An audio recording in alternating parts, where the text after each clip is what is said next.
အခုဒီမှာကျွန်တော်တို့မေးထားတဲ့ K2PY เนาะသူရဲ့ comments လေးอ่ะ supervisor တွေကျွန်တော်တို့ admin assistant တွေသူတို့ရဲ့တာဝန်ဝတ္တရားတွေကိုခွဲခြမ်းရှင်းပြပါအဲ့တော့ဒီနေရာမှာရှင်းပြခြင်းစရာရှိတာ admin assistant ပဲဖြစ်ဖြစ်ကျွန်တော်တို့ဒီ supervisor တွေပဲဖြစ်ဖြစ်သူတို့က junior level ရဲ့အပေါ်เนาะ junior management ပေါ့နော် line leader တွေရဲ့အပေါ်မှာရှိတယ် manager တွေရဲ့အောက် level အောက်မှာ level လောက်မှာရှိတယ်ပေါ့အဲ့တော့ဒီ admin assistant နဲ့ supervisor နဲ့ကတော့သူ့ရဲ့လုပ်ပုံကိုင်ပုံ rules တာဝန်ဝတ္တရားတွေကကွဲပြားပါတယ်เนาะ supervisor ဆိုတော့လုပ်ငန်းနဲ့ထိတွေ့နေတဲ့ဒီလုပ်သားတွေနဲ့ထိတွေ့နေတဲ့စက်ရုံဆိုရင်စက်တွေနဲ့ထိတွေ့နေတဲ့ supervisor on ground မှာတော့များများထိတွေ့တယ်လို့ကျွန်တော် admin assistant ကတော့ဒီ office staff မှာသူရှိတယ်အဲ့ဒါသူကဘာတွေလုပ်အောင်လဲဆိုရင် admin manager ကိုသူက assist လုပ်ပေးရမယ် admin manager ကတင်ပြတဲ့ report တွေအားလုံးကိုသူပြင်ဆင်ပေးရမယ်တခါတလေကြာရင်လေသူရဲ့လုပ်ပုံကိုင်ပုံလုပ်ရည်ကိုင်ရှိတာနဲ့အမျှ admin manager ရဲ့ assignments ပေးတာကိုသူလုပ်အောင်เนาะအဲ့တော့ကျွန်တော် admin manager ရဲ့သူ assignments ပေးတဲ့ဟာလေးတွေသူပြောမယ်ကျွန်တော်တို့စက်မှုစုံရုံးကိုသွားပါဒီဟာကိုထောက်ခံချက်သွားယူပါကျွန်တော်တို့မီတာထောက်ခံချက်သွားယူပါဟလာ license ရဖို့အတွက် engineering department ကိုသွားပြီးတော့ဆွေးနွေးပါဒီ drawing တွေရဖို့လိုတယ်ဒီကိစ္စတွေရဖို့အတွက် quality control department ကနေပြီးတော့ဒီထောက်ခံချက်လေးတွေဒါမှမဟုတ်လဲစာရီပီ document တွေပေါ့နော်ပြင်ဆင်ပေးရတဲ့သဘောတစ်ပါးရှိတယ်ဒါကအလုပ်ပေါ်မှာမူတည်တယ်ကုမ္ပဏီရဲ့ size ပေါ်မှာမူတည်တယ်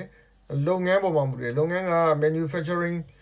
အမြောက်များထုတ်လုပ်တဲ့လုပ်ငန်းလားဒါမှမဟုတ်ရင် sales and marketing distributor လုပ်ငန်းလားเนาะဒီလိုမျိုးတွေရှိတယ်အဲ့တော့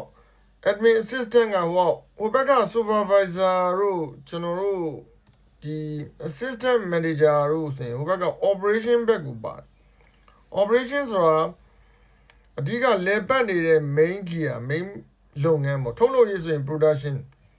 နော်ဘက်က sales and marketing ဆိုတယ်သူတို့ရောင်းရတဲ့လုပ်ငန်းစဉ်တွေမှာပို့ပြီးတော့ဒီ assistant manager တို့ supervisor တို့ကအဲ့ဒီဘက်မှာသူကပို့ပြီးတော့လုပ်ရတယ်အဲ့ဒီလုပ်ငန်းစဉ်လုပ်ရ admin ကပါလဲဆိုတော့သူတို့ supported လုပ်ရသူတို့ရဲ့ကားလိုင်စင်တွေရရှိနိုင်ဖို့အတွက်ကိုဟုတ်လား admin ကနေပြီးတော့ကျွန်တော်တို့တာဝန်ယူပြီးတော့လုပ်ပေးရတယ်ပေါ့ဗျာဒီနေရာမှာဟာလားရုံးပေါ်က admin manager ရဲ့တပည့် assistant administration assistant ဒါမှမဟုတ်လေ assistant administration စသဖြင့်ပေါ့နော်ဒီလူနဲ့ဟိုအောက်ကနေပြီးတော့ supervisor နဲ့ဘယ်သူကပို့ပြီးတော့ယာရုချီလဲဆိုတဲ့ဟာကိုလုပ်ငန်းစဉ်တွေမှာညှိနိုင်စွန်းနိုင်ချိတ်နိုင်နဲ့ဂျိတ်လေးတွေဖြစ်နိုင်တယ်နော်အဲ့တော့သူ့နေရာနဲ့သူ company ရဲ့ organization structure ဖွဲ့စည်းပုံတစ်ခုနဲ့တစ်ခုတနေရာတနေရာမတူဘူးဟလာဒီ admin ကနေပြီးတော့အစစအရာရာအကုန်လုံးကို key ဖြစ်နေတယ်သူ့ကိုဖြတ်ကတယ်သူ့ကိုဆုံးဖြတ်ပိုင်ခွင့်တွေပေးထားတယ်ဟလာသူကနေပြီးတော့စီမံခန့်ခွဲရတဲ့အခြေအနေပေါ့နော်ဒီလုပ်ငန်းအောင်မြင်ဖို့အတွက်ဒီငွေကြေးကို budget တွေကြဖို့အတွက်သူကစီစစ်လူဆိုရင်သူကပို့ပြီးတော့ဒီ position ပုံမြင့်တယ်လို့ပြောရအဲ့တော့ supervisor ကျတော့လုပ်ငန်းခွင်မှာသူက product ကိုသူရောင်းချပေးနေရတဲ့လူဟလာ customer တွေနဲ့ deal လုပ်တယ် front line မှာဒီ sales manager marketing manager စသဖြင့်ပေါ့သူတို့ရဲ့အောက်ကနေပြီး supervisor လှုပ်ရှားသွားလာဒီလိုသွားလာတဲ့အခါမှာ front line မှာသူတို့ကအောက်ကဒီ customer တွေနဲ့ထိတွေ့နေတယ်အဲ့တော့ sales ရဲ့လိုအပ်ချက် market ရဲ့ demand ပေါ့သူတို့တောင်းဆိုမှုတွေအားလုံးကိုသူကသိတယ်ဆိုတဲ့အခါကျတော့သူကအယောင်သမားဖြစ်တယ်ပြီးတော့ကျွန်တော်တို့ရဲ့ front line ဖြစ်တယ်ငွေရှာတဲ့လူဖြစ်တယ်အဲ့ဒီလိုမျိုးအချိန်မှာသူက key person ဖြစ်သွားတယ်အရေးပါတဲ့လူအဲ့တော့လာ position တွေကိုအဓိကထားပြီးတော့တယောက်နဲ့တယောက်ဩဇာလွှမ်းမိုးမှုကအဓိကမကြပါဘူးเนาะဒီ company စီးပွားရေးကိုကျွန်တော်နားလည်အောင်ပြောရရင်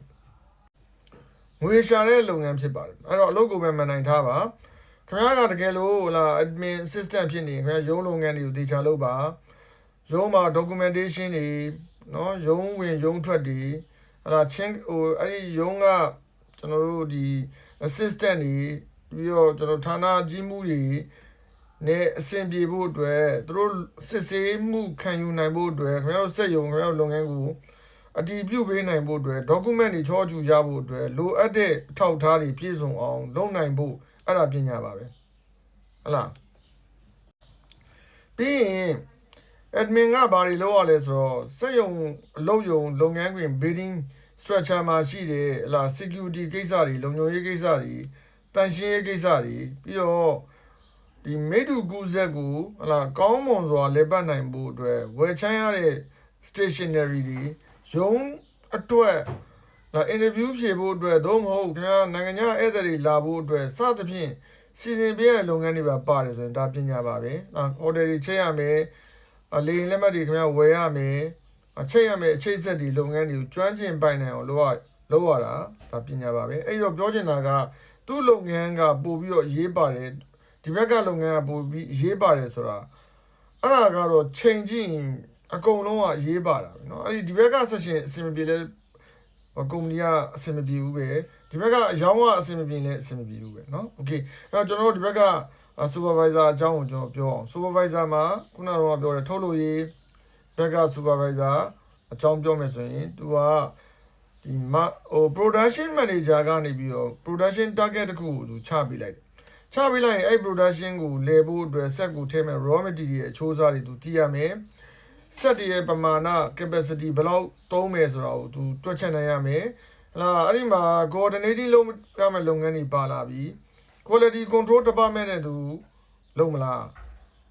ဒါမှမဟုတ်ရင်စက်တွေကိုပြင်ဆင်နိုင်ဖို့အတွက်စက်ကိုရက်ဆိုင်တဲ့အချိန်မှာပြင်ဆင်နိုင်ဖို့အတွက် maintenance department နဲ့သူ coordinating လုပ်မလားသူဘက်ကနေပြီးတော့အပြည့်အနာစာရှိတဲ့စက်တွေကို maintenance ကိုပြုပြင်စေခြင်းတဲ့အတွက် job request form တွေသူကတောင်းဆိုပြီး maintenance ကိုသူတောင်းဆိုမလားအဲ့ဒီအတိုင်းပဲကျွန်တော်တို့ stock လက်ကျန်ပေါ့နော် stock လက်ကျန်ဆိုတာစက်ရုံထဲမှာရှိတဲ့ကုန်ကျန်းလက်ကျန်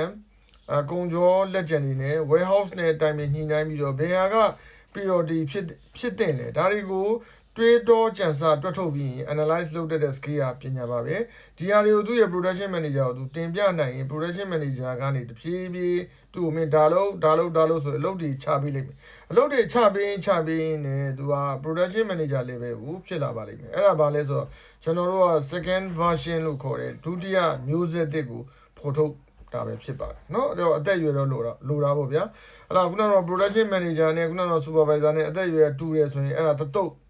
one group လို့ခေါ်တယ်သူတို့ကအတုတ်လိုက် retire သွားမယ်အပိုင်းအနားယူရမယ်အပိုင်းခုနကတော့ကျွန်တော်တို့ပြောခဲ့တဲ့ admin manager နဲ့ assistant admin နဲ့ကရွယ်တူတန်းတူဖြစ်တယ်ဆိုရင်လေ retire သွားရင်တော့အတုတ်လိုက်ဒါတို့တော့လုံးဖော်ကိုင်ပဲလို့ဖြစ်သွားတယ်ယာလူကတတ်သတ်မှတ်ထားတာပဲရှိတယ်เนาะတော့လောက်ရတာလည်းအတူတူပဲလို့ပြောလို့ရတယ်အဲ့တော့ organization structure ကိုပြန်ကြည့်ကြရင်ခင်ဗျားတို့ organization ကမိသားစုစီးပွားရေးလားဒါမှမဟုတ်လေ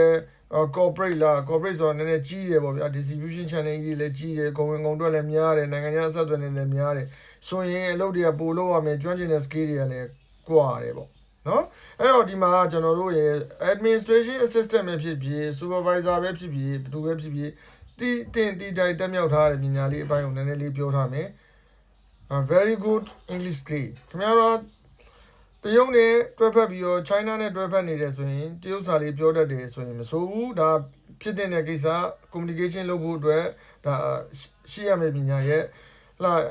computer skill လာအခု AI တွေပါလာပြီဆိုရင် AI နဲ့မေးတက်စမ်းတက်ပြီးတော့ကိုယ့်ရဲ့အလုပ်တွေကို